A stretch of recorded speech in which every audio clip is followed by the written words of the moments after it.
The answer to your question is this. For the time being, there's going to be some people who lose collective bargaining. For the time being, you're going to see some abuses. But never in the course of American history has there been a fight for rights that has been lost. And these rights will be restored.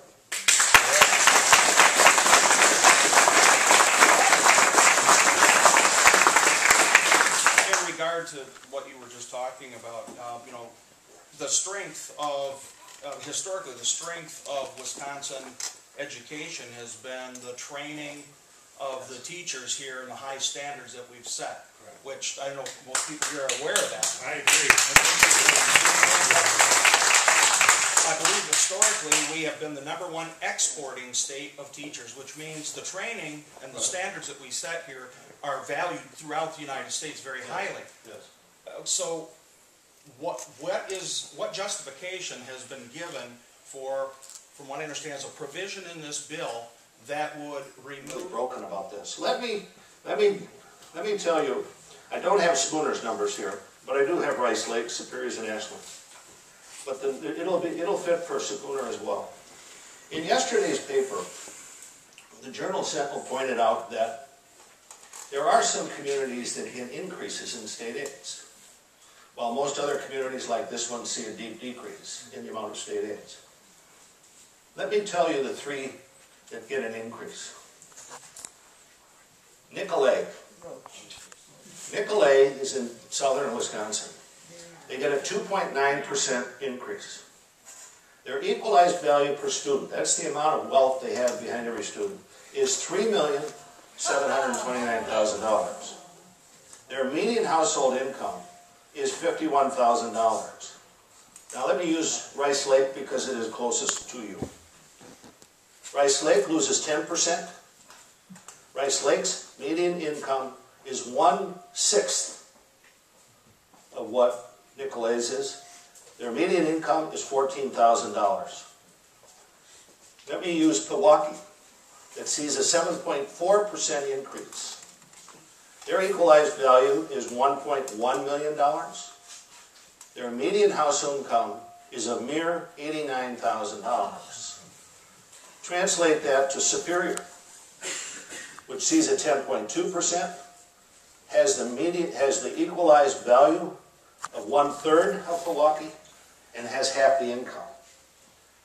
I think people in northern Wisconsin have a right to be angry when the governor of their state has decided that this society is only better off, this state is only going to be better off when we treat those at the top of the ladder better than those at the bottom of the ladder. That's not the Wisconsin way. It isn't the Wisconsin we know. And so as these facts get out, I think people are going to say, we're going to continue to speak out until these policies are changed. Yeah, right over here. I'm going to tell you.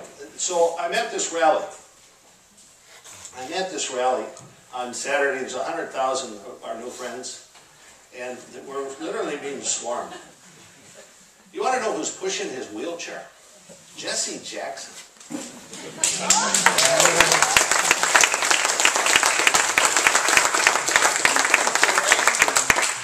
And Monk.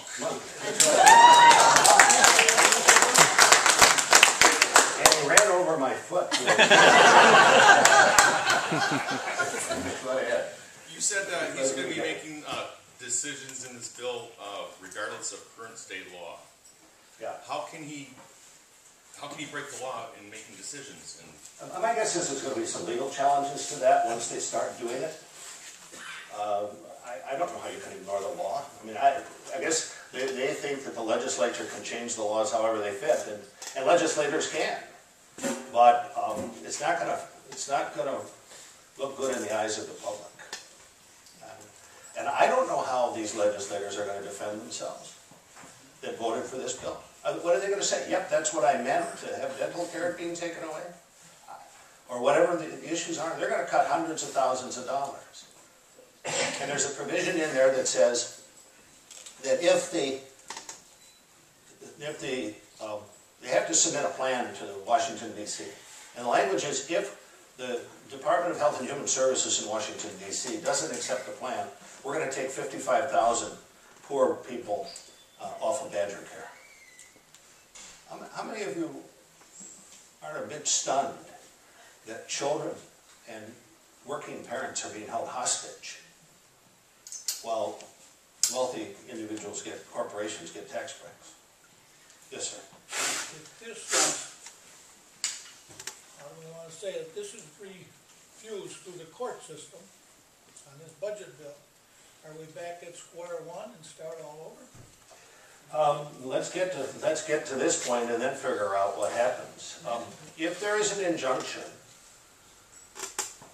it could go to the appellate court. I don't know how long the appellate court would take, but obviously it provides more time for more municipalities to sign contracts. And I don't know why anybody wouldn't, except some employers don't want them. They want to be able to have the ultimate power over their workers. That's unfortunate.